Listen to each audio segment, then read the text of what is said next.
Welcome to Eating Glass. We're your hosts, Cole. And I'm Lucas. We started a successful marketing agency at 16 years old.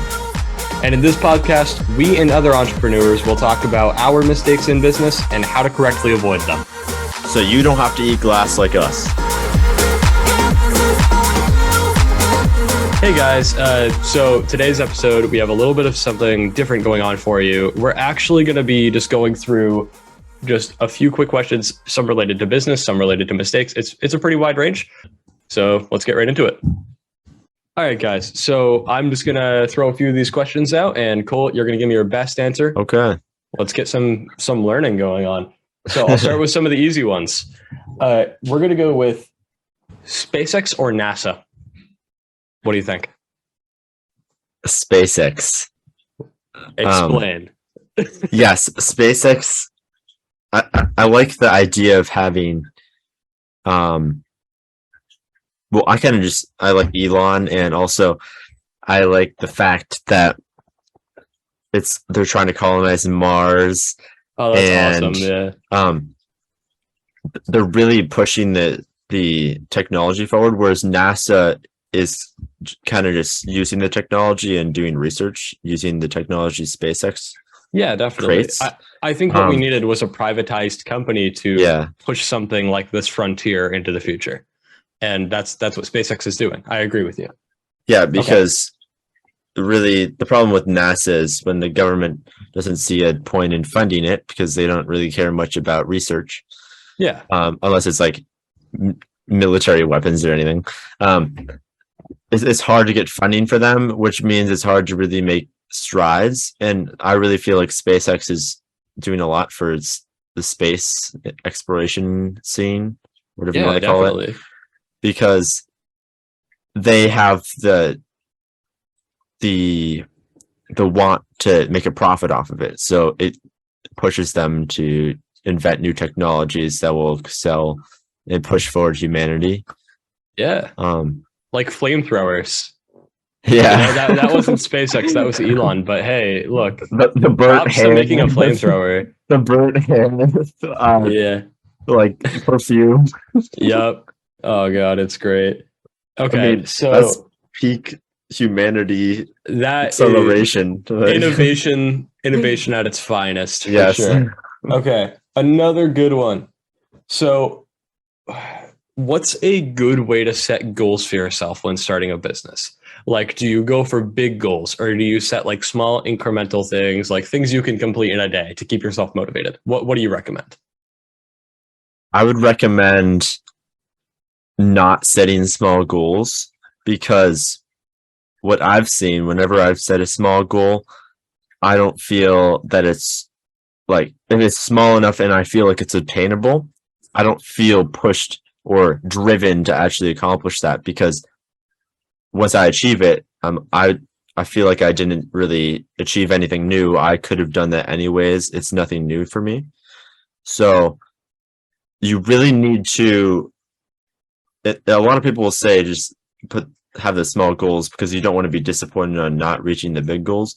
But the thing is, if you put those big goals, no matter, just get those big goals, because if you fall short on a big goal, it's going to feel a lot better than falling short on a small goal.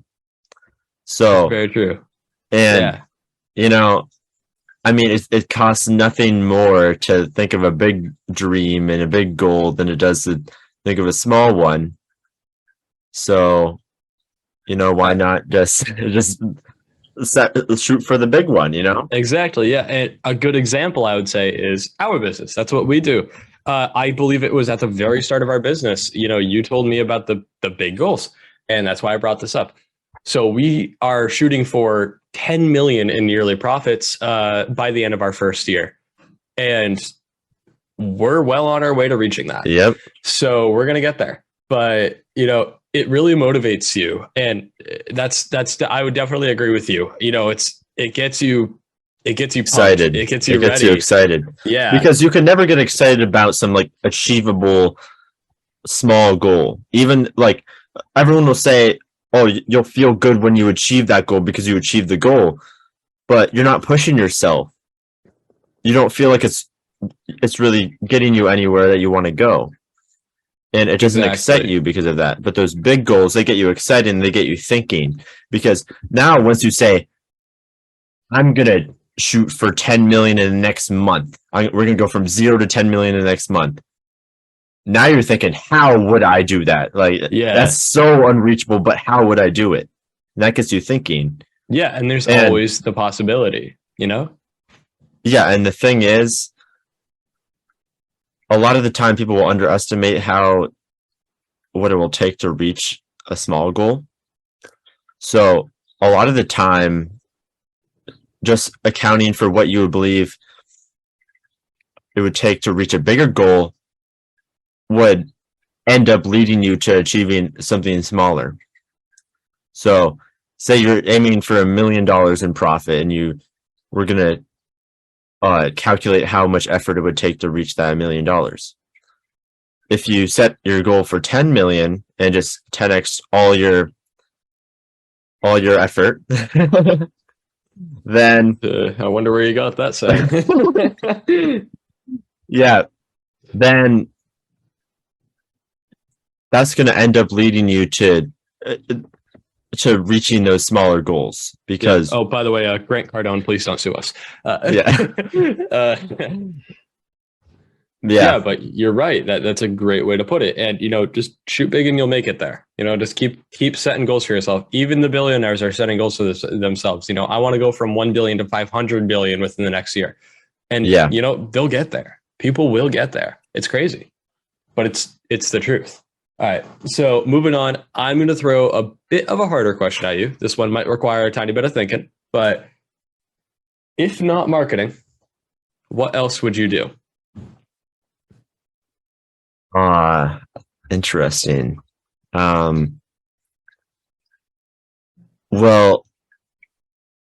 definitely down the road, I want to get into more of a physicalized business that has a physical product where someone could hold it in their house, have it in their house. And if I went to someone's house, I would see my product in their house. Whereas our marketing services, it's a service, it's not really a physical thing. So what we're providing is, well, it is a physical thing. We do create content and everything around it, but it's still digital either way. Exactly. Yeah. So I really like the idea of being able to touch and feel things. That's also why I'm striving to have our own office building where we can have our own sales floor, even though a lot of people are kind of moving away from that and doing a lot more virtual type work in a lot of companies. I see the benefit in having a physical location where everyone's organized, everyone's working as a team. And because you have this physical location and everyone's working together in one space, one physical location, it can help a lot. And that's a it also makes me very excited to have a physical thing like that. Be able to walk into a room and see they're doing their jobs and that job is making me money. It's just something like that. But yeah, I agree with you. And honestly, I would go for something more passive. I would go for, a car wash or, some kind of retail chain, just something I could throw a cashier in and they would do it all for me, or maybe even a self-checkout, self-checkout and a security camera really solves everything you need. So yeah. And that's also why I'm so interested in getting into real estate soon, because I think it's so interesting having a physical building in the world where people live and have so many memories. I think it's so awesome that I could own that and help someone have some place to live and have a physical thing that I can go there and touch and know that it's mine. Exactly. Yeah. That's awesome. It's very interesting. It makes me very excited thinking about that. It's a good feeling. Now, I agree with you. something I could plug here, by the way. Cole, if you just want to stand up a little taller there, you can see what he's wearing there. That's a Quantech Manager's hoodie, the founder's hoodie, actually. We will, at some point in the future, hopefully soon, be releasing plenty of this merch available on our website, www.quantechmarketing.com. Go there and, maybe we'll open up for some pre-orders soon. That is something you can physically hold, and you can look at that and know that you own it. But Yep. moving on from that, say you were given, and we've already done an episode on this. Say you were given $10,000. I'm not asking for something physical you can buy. What would you invest in? $10,000. This goes for anybody. What would you put those $10,000 straight into? Can only be one thing. What would you invest in? What do you recommend people would invest in? For me, I would put it into the business, but Good. a lot of people don't have businesses, so I would then put it into real estate. It's a great piece. But that's a really good piece because of real advice. estate allows you to hold that money, get cash flow on it, so you get monthly return on that, and over time it appreciates. So, and you can eventually get your money out without selling the asset. So, it's very powerful, and all the tax benefits too. But for me, since we have a business, throwing into our business is the fastest way to multiply our money right now. So what I would do is I'd throw the 10 grand into the business, and we can multiply that very quickly and take the money out, then invest it into real estate and have even more to Great invest much quicker. But for the person that doesn't have a business and just has 10 grand, I would definitely go search around, see what we could do and get into real estate, because it's such a powerful asset. And the thing is with real estate, it's always going to be around. Businesses fail, stocks crash, all that. Those assets all crash, but a physical building will always be there unless some crazy thing happens. Like, I don't know, like a nuclear bomb, but at that point the world's over. But You're insured anyways. yeah, but if there's a natural disaster, you got insurance, so you don't even have to worry about that. But Yep. there's such good benefits in it. If you have a little bit extra cash, go learn about real estate and it will change your life. So that's what I would recommend. A really good one. Yeah. So go out there and do your research, guys. Obviously finish listening to this episode first, but after that, go read into some real estate. It can change your life. Okay. So I'm going to ask you a bit of a tougher one, but it can also be interpreted as pretty fun. Who is that of that is famous, like a celebrity billionaire, a celebrity millionaire, that type of thing? Who is the worst in their field? Who do you think does not do their job well and could be doing it much better? Is there any name that comes straight to mind? So who's a celebrity that doesn't do their job well? Yeah, exactly. The worst in their field, in your opinion, if you can. This one's a thinker, because there's a lot of people out there. Yeah, Honestly, to be honest, I don't know many celebrities' names. Okay, I'm going to give you a really obvious one. This is my answer. Dr. Phil, worst therapist I know. Putting people on national TV and making their problems public. God. Like, okay, look, that's just my opinion. No offense to anybody out there that likes that show, but I've seen a therapist plenty of times. I don't want that to be broadcasted to the entire nation and beyond. That's just not my style. I don't know who wants to do that. No offense to anybody that does want to do that. Maybe that's how you get better. But I'm just saying that seems like a really I can't decide if it's overqualified or underqualified therapist. Either way, in my opinion, bad field, bad job. For Dr. Phil, that is. Not all therapists. But yeah. So is there any name that you would think of? Maybe Jeff Bezos. He's not doing too well with the Rockets, to be honest. He's kind of getting crushed by Elon right now. I'm on team Elon. Yeah, we all are. But I don't know.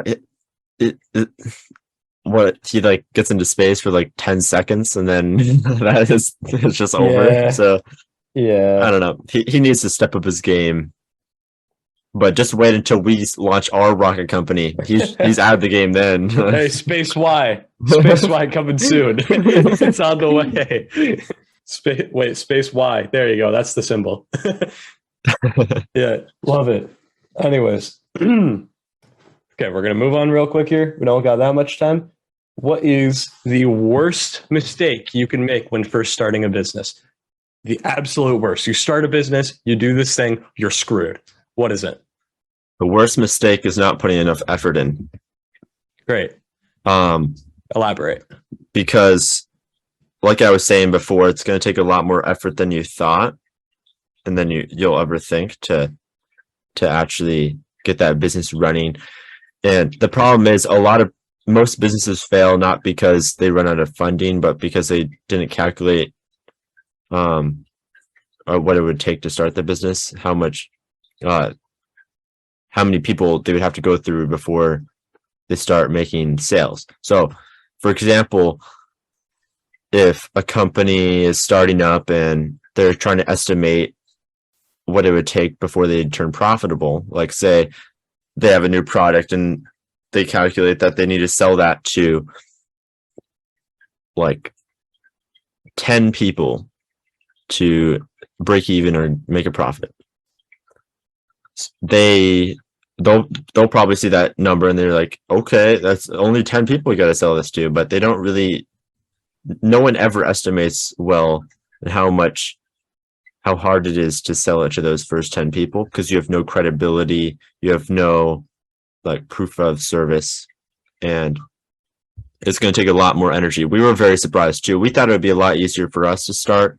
Exactly. Yeah. Since there's such a need for marketing, most businesses don't know how to use social media, but it took a lot longer than we thought. We thought we could, we thought we could get a client in the first couple of weeks, but we did, yeah. We were also setting high targets too. Yep. More than that, like 6 months, but yeah. And we had to learn so much. Every single time we had a failed deal, there was always something we could learn, and each time we got better. Oh yeah, by far. We did so much learning. We had to keep just constantly going, working hard, learning everything. And eventually we were able to make a breakthrough. Yeah, that's great. I love it. So just keep pushing. And that's something you'll hear from every fat businessman sitting on his, CEO throne in the world is keep going and eventually you'll make it. But, they are right. If you put in enough work and time and you really actually, set those big goals that we were talking about earlier, actually believe that you can get there, you'll get there. You will. Like if you keep working, there is no way in hell that you will not get there. I can promise you that. And we've been working for a while now and we're just on the cusp, we are starting to get there. Like we are seeing the progress, the light at the end of the tunnel. Things are looking good. You guys can be here. You can be farther, maybe even sooner than we got here. Who knows? Everybody's different, but you gotta first get up out of that seat and you gotta actually give it your all. Okay. So that was great. I have 2 more questions. Who is your greatest mentor? My greatest mentor? Yeah. In business? Yeah, Grant. Grant Cardone. Grant is definitely, Grant's the one that I got started with reading books from other entrepreneurs, but Grant is really the one that inspired me and kind of opened my eyes to how much effort it would really take. Because like we were talking about in the first episode, we believe that from a lot of the people we heard online that it would be very easy to get started. That just by doing this simple step-by-step process, we could get going and rocking and rolling and making millions of dollars. But that is not the case. It takes a lot of energy. It takes a lot of learning because when you're starting out, you have no marketing skills. You have no sales skills. You have no idea how how to even find a customer, how to run your business, run your financials, all the stuff you need to learn. And it takes a lot longer than you expect. And Grant is really the one that inspired me that if you put in enough work, you can make anything work. And he also opened my eyes that that you need to do that. And it also showed me that just by putting in like a lot of work into something, it also puts you ahead of basically every other company, because most companies aren't willing to do a lot of things. Like in our industry, 99% of the marketing agencies that we compete against won't do cold calls. So that's how we decided to get started with cold calls, because that was something no other company was doing. And if we put a lot of energy into that, it would make us different and allow us to compete in that market. So Grant was really the one that got me started, and he taught me a lot about what I needed to know too. Yeah, that's great. So, I mean, Grant Cardone, great businessman. I'll agree with you on that. He is an amazing businessman. He can sell anybody on anything. I'll tell you that. Okay, so I'm just going to say myself, my greatest mentor, I have a lot of them. So I have to say, I really like SpaceX. So I might have to go Elon on this, because I love space. If you guys don't know this about me, I want to major in aerospace engineering in college when I get there. And I want to eventually possibly go to space, that sort of thing, that whole field on top of business. So I'm really packing a lot onto myself here, academics, business, everything, throwing it all together. It takes courage, it takes time, but I'm getting there. And honestly, it's possible. So, just keep going. But Elon Musk is helping me get there with the way he does business. And, good on that guy for how he runs things. But I would say, for everybody out there listening, if you're looking for a mentor, I highly recommend finding somebody that you could follow. If you're planning on starting a business, they will definitely, be a good inspiration, whether it's Grant Cardone, Elon Musk, or maybe even like a significant other or a parent that owns a business.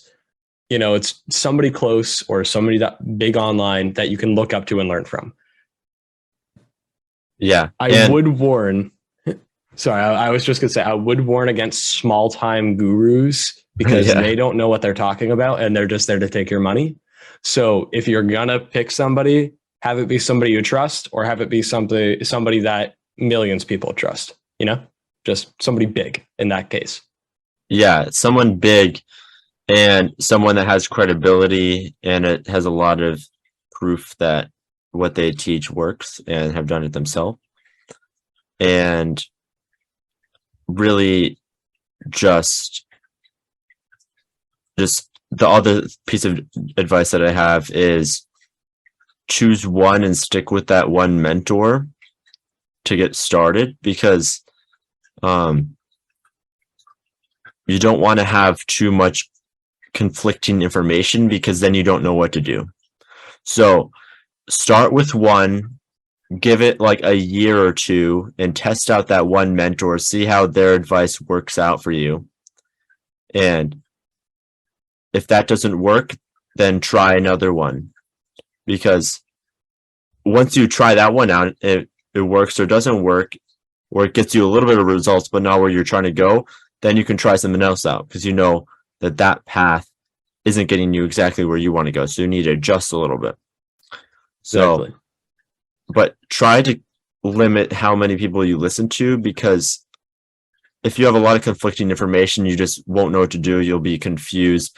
And Grant says a lot, and a lot of other successful business people, that confusion leads to failure.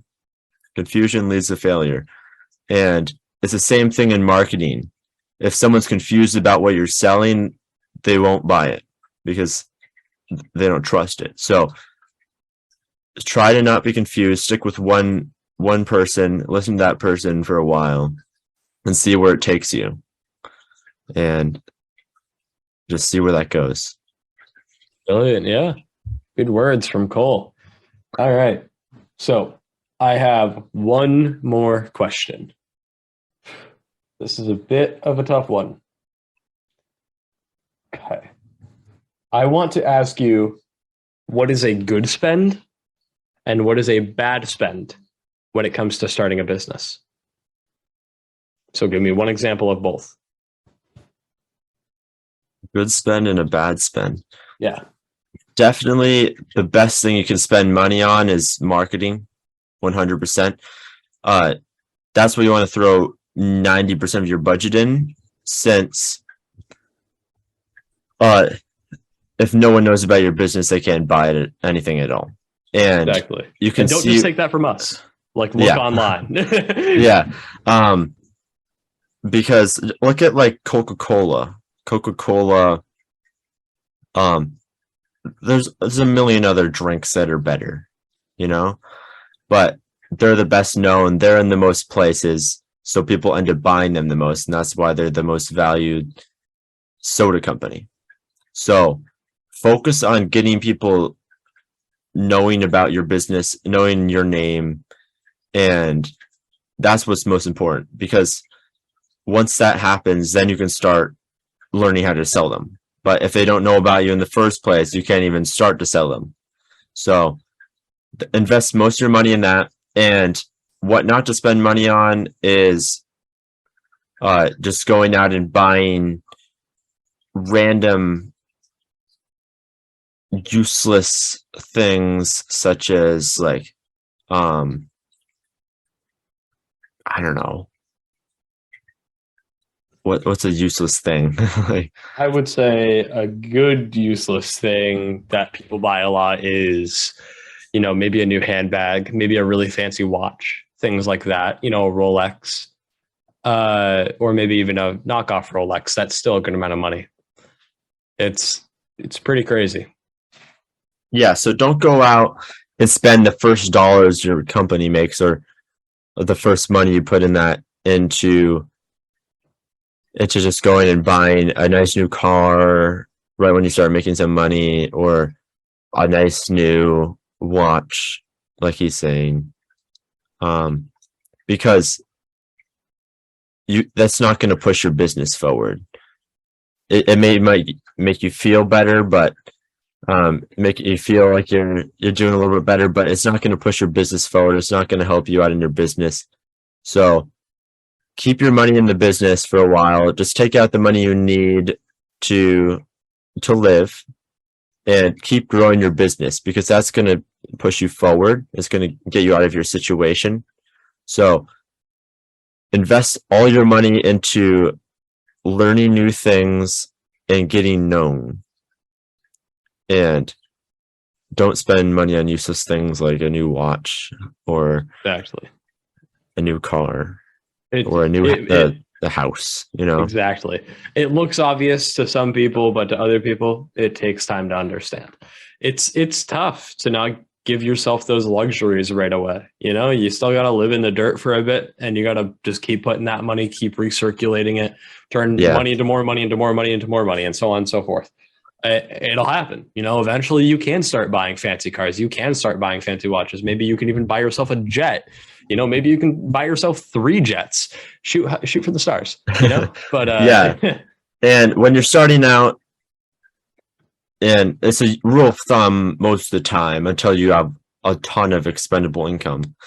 But while you're starting out, focus on things that you can write off and on your business, and that will push your business forward. Yeah. So a new computer, I know you want it, and you could write it off potentially. We can definitely write off a new computer, since we use it every day. A computer is how we market online. A computer is how we prospect, how we sell people.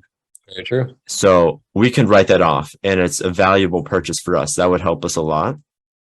So that would be a good purchase as well. But if we went out and bought a Lamborghini, we couldn't write that off, because it has nothing to do with our business. We might be able to get creative, but it would be difficult. So Exactly. It would take a bit of money under the table, if you know what I mean. But yeah. Also, do not bribe the IRS. yeah, that's word of it's just a note. Yeah, but that's all I had to ask. And we have some good other episodes planned. But Cole, did you have any other closing words? Because I got through everything I wanted to say. yeah. If you guys are struggling with social media, struggling with your marketing, because marketing is the most important thing in business. If people don't know you, they can't buy from you.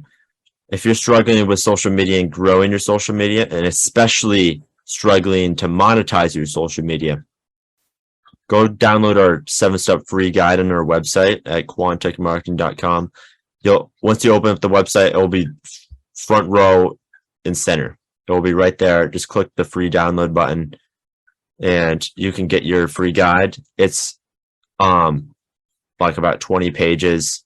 It goes over our 7-step process of how we use social media to create new lead sources. So go grab that. It's completely free and it will help you a lot. Yeah, it's gonna be really useful. And if you guys figure out that maybe you want some help with this sort of thing and you're interested in what we do at Quantech, just give us your email at the bottom. There's a button that says contact right at the bottom of our website. Throw in your email. We'll get back to you as soon as we can. And we look forward to talking to you. All right, guys. So this has been Eating Glass with Quantech. I hope you all had a great time listening and learned some valuable things. Remember, as I always say, go out there, donate to some local food drives, donate some local charities. Those people, they can, even if it's a small donation, they can definitely use it. Go change a life, that sort of thing. And make sure to listen to our next episode. Every week, most likely every Monday, Tuesday, somewhere around there, we'll be releasing new episodes. So keep yourself updated. Subscribe to this podcast on whatever platform you listen to it on, and hope you all have a nice day.